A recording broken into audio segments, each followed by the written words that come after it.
You ever feel like life is happening to you instead of through you? Like no matter how hard you try, something always pulls you back down? What if I told you it's not your circumstances holding you back, it's your attitude? Welcome to Book Leash, where stories don't just inspire you, they change you. And today, we're diving into a book that has transformed thousands of lives. Attitude is Everything by Jeff Keller. This isn't just a book summary. This is a full-blown journey through mindset, identity, resilience, and the quiet power that lives inside you, waiting to be unlocked. So sit back, breathe deep, and listen closely. Because by the time we reach the end, you won't just understand attitude. You'll own it. Let's begin.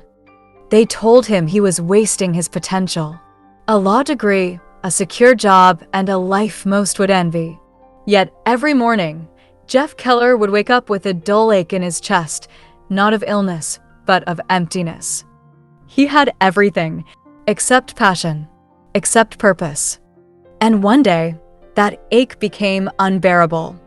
Not because his job changed, but because he did. One thought echoed in his mind like thunder. Is this really all there is to my life? And just like that, something inside him snapped, not with fear, but with fire. He looked around at the walls of his office, not as security, but as a cage. And he chose to break out, not by walking away from his career, but by walking toward a new attitude. The funny thing is, most people never realize it. Your life is constantly being shaped by something invisible. Not fate, not money, not even luck, but your attitude. And attitude isn't about smiling through pain or pretending everything is fine. No, it's the lens through which you view your entire world. And when that lens is cracked with fear, self-doubt, or negativity, everything you see gets distorted. Jeff Keller realized this not through theory, but through personal war. He discovered the way you speak to yourself becomes the way your life speaks back to you. But here's the painful truth. Most people wake up each day and instantly surrender. To doubt, to complaints, to stories about what's not fair or why life is hard.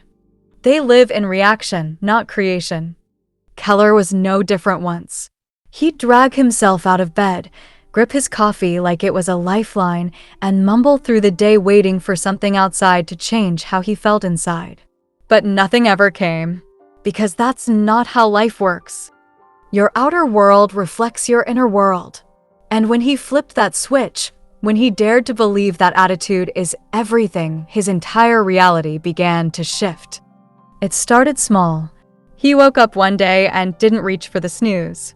He said out loud, "Today is going to be a good day." Not because it was guaranteed, but because he decided. He chose that attitude before the world had a chance to shape it for him.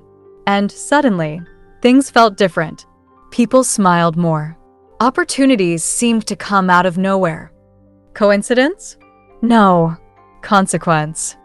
Because when your mind opens, your eyes start seeing what was always there, but hidden. But then, just when you think it's all upward from here, life throws its punch. Keller made the jump, left the firm, started speaking, writing, and helping others transform. But success? It didn't greet him with open arms. The money dried up. The phone was silent. The applause turned into echoes of doubt. And one night, alone at his desk, he asked himself, "Did I make a mistake? Was I delusional to believe that attitude alone could carry me through?" He stared at the rejection letters, the empty calendar, the unanswered emails, and he almost gave in. But then, a thought came. Not loud, not proud, just a whisper. You teach what you need to learn. And he knew this was the test. Anyone can smile when life is easy, but real attitude is forged in fire. So he got up. He wrote one more letter, made one more call, gave one more talk to a nearly empty room. And little by little, it shifted. Because success doesn't come to the lucky. It comes to the resilient, to the ones who keep planting seeds, even when the soil seems dry. He began to speak to people not just about success, but about inner power. That every word you say, every thought you nurture, every emotion you fuel, it builds or breaks your future. He would say, "You are a walking magnet. Whatever you radiate, you attract." People thought it was cliché, until their lives changed. A waitress started affirming abundance and landed her dream business. A teacher stopped complaining about the system and started transforming her classroom. A teenager trapped in hopelessness began writing 3 positive thoughts each morning and climbed out of depression. Not by changing the world, but by changing their attitude toward it. And the most remarkable shift? Jeff Keller no longer feared obstacles. He welcomed them, because now he knew every challenge was an invitation, not to fight the world, but to elevate his response to it. You see, people often wait for their circumstances to change before they change their attitude. But what Jeff learned, and what most people never grasp, is that it's the other way around. Change your attitude, and your circumstances will begin to bend. But here's the catch: the world will test that belief. A friend betrays you. A client doesn't pay. A loved one mocks your dream.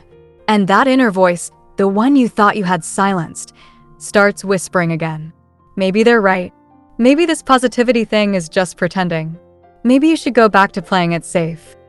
That's the moment. That's the crossroads, where most turn back, but a few press forward. Jeff didn't just preach optimism. He practiced it when the lights were off, when the room was empty, and when the applause turned into silence. He discovered that attitude isn't about forcing a smile.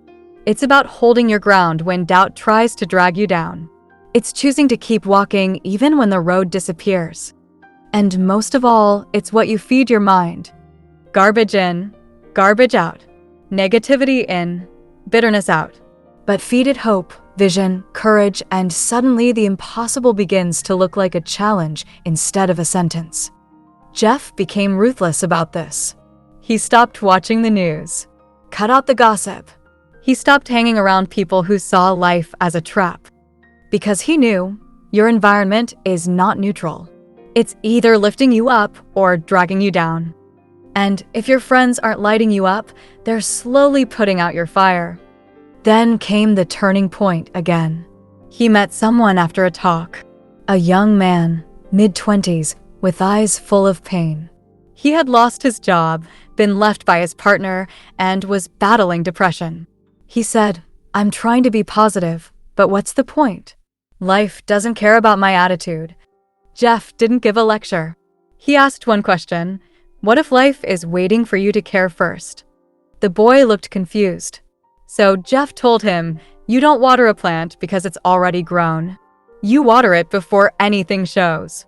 That's how attitude works. You feed it first. Then the growth comes. 3 months later, the boy returned. He wasn't rich. He didn't have everything figured out.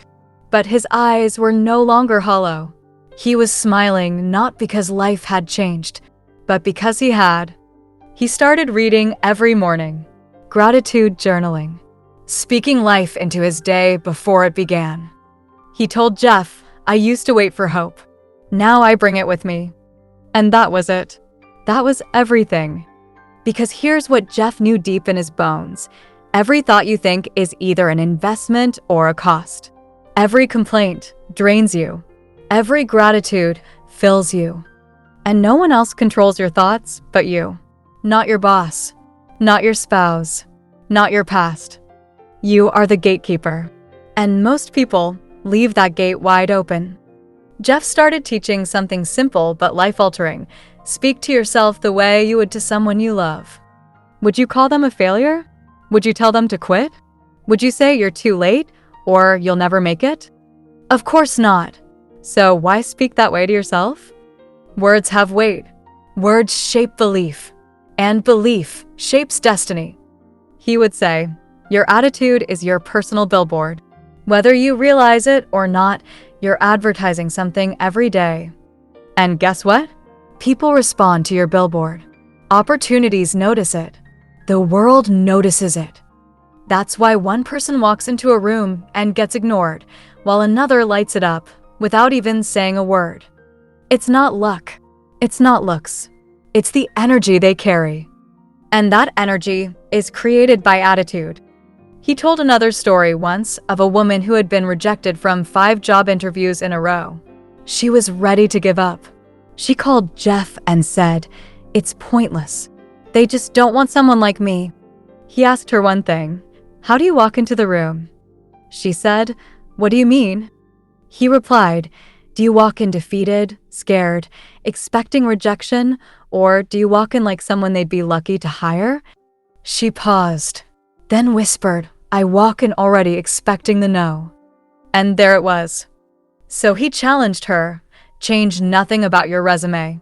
Change your attitude before walking in. Look in the mirror and say, "I bring value. I am confident. I belong here." Next interview, she got the job. Not because she became more qualified, but because she walked in with belief. That's the secret. Attitude doesn't just influence your world.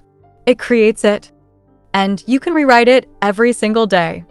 There's a quiet lie that most people believe. That life is what happens to them. That outcomes are fixed. That happiness belongs to the lucky. That confidence is a personality trait and not a decision. Jeff Keller didn't just reject that lie, he destroyed it. Because the truth is, you don't need to change your job, your city, or your bank account first. You need to change your lens. People spend years climbing ladders only to find they leaned them against the wrong wall. But Jeff's voice kept repeating one thing: climb the ladder within you first. Then the outer world will follow. But then, just when momentum builds, just when progress starts flowing, life gets inconvenient again. A loved one gets sick. Your goals stall. You lose motivation. And that's when it happens. You start telling yourself those old stories again. "I knew it was too good to be true. I guess I'm just not cut out for more. This stuff works for others, not for me." And like a virus, that attitude infects your actions. You delay. You withdraw. You return to normal. But Jeff warned, your words are commands. Be careful what you say, because your brain is always listening. He used to carry a small card in his wallet. On it was written, "I am responsible for my attitude. No one else. Not the economy. Not the government. Not his spouse. Just him." That level of ownership is terrifying, but it's also freeing. Because once you accept that your attitude shapes your reality, you stop waiting. You start building. Jeff also talked about something people avoid: failure. We hate the word. We fear it. But he reframed it. Failure is feedback, nothing more. When something doesn't go your way, it's not rejection. It's redirection. It's a mirror. It's a signal. Hey, adjust. Learn. Grow. Then try again. He said the only real failure is staying down. The rest? It's training. He told the story of a young woman with a dream of becoming a motivational speaker. She was passionate, gifted, but terrified of public speaking. She bombed her first talk. People yawned. One person walked out. She called Jeff that night, crushed. He said to her, "Good. Now it's real. If you can get up from this, no stage will ever scare you again." She showed up again, and again, and again. By her 10th speech, the room gave her a standing ovation. Not because she became perfect, but because she became unbreakable. That's the power of attitude. It doesn't shield you from pain. It teaches you how to rise from it. Because storms are guaranteed, but suffering is optional. Jeff would say, your mind is your command center. If you lose control there, nothing outside can save you. And the deeper truth? The most successful people aren't the smartest or most talented. They're the ones who keep their inner fire alive the longest. When others go cold, they stay warm. Why? Attitude. It's not a technique. It's not a strategy. It's a way of life. There's a moment Jeff describes when you wake up, look in the mirror, and finally decide. I will no longer speak to myself like I'm average. I will no longer walk through life waiting for permission. I will no longer be a prisoner of my past or a victim of my mood. I lead this life, I drive this ship. And I choose my attitude today and every day. And when that shift happens, your life bends around it. Not magically, but powerfully. There's a moment in every transformation, a silent one. It doesn't come with applause. It doesn't arrive with fanfare. It happens when no one's watching. It's the moment you stop asking, "What do I deserve?" and start asking, "What am I willing to become?" Jeff Keller watched thousands of lives shift. Not because of degrees, not because of timing, but because of one quiet, consistent decision. To choose attitude over excuses. To choose ownership over blame. To choose creation over complaint. He met a man once, late 40s, stuck in a dead-end job. He said, "It's too late for me." Jeff looked him in the eyes and said, "It's not too late. It's just that your story got stuck. Change the story. Change the script. Start now." And slowly, the man did. He didn't jump to success overnight. He started waking up an hour earlier, reading, visualizing, practicing gratitude, replacing every "I can't" with "what if I could?" Within a year, he had a new job, new confidence, and a new identity. Not because of miracles, but because he finally started writing his own script. That's the beauty of this truth. You are not the thoughts you've had. You are not the words you've believed. You are who you decide to be starting now. Jeff always said, "Every day, you stand at a fork in the road. One path leads to limitation, the other to liberation. And your attitude chooses the path before your feet ever move." He taught people to become aware of their self-talk, to catch every negative phrase and rewrite it. Instead of, "This always happens to me," try, "This is my moment to grow." Instead of, "I can't do this," try, "I'm learning how to do this." Instead of, "They won't like me," try, "I bring value to every room I enter." Because repeated thoughts become belief. Belief becomes identity. And identity becomes destiny. In his final message to the world, Jeff left behind a simple principle. You are always planting seeds. The only question is, what are you growing? You can grow regret, or you can grow results. You can grow doubt, or you can grow destiny. It's your garden. It's your choice. It always has been. So, as this journey closes, one truth remains. Your life doesn't need permission to change. It only needs your decision. Not tomorrow. Not next week. Now. Wake up with purpose. Speak with power. Lead with energy. Protect your thoughts. Celebrate every inch of progress. And remember, attitude isn't everything because it's trendy. It's everything because without it, nothing else works. If you felt even a flicker of truth in this story, if something inside you stirred, if a voice whispered, "I'm capable of more," don't let that fire fade. Read the book. Let it speak directly to you. Let Jeff Keller's words become part of your inner voice, because this book doesn't just inspire, it rewires. And if you're on a mission to grow, to rise, and to turn every "I wish" into "I will," you belong with us. Join the Bookleash family. Hit that subscribe button. We don't just review books, we bring them to life so they can change yours. Your next chapter starts now, and your new attitude is already writing it.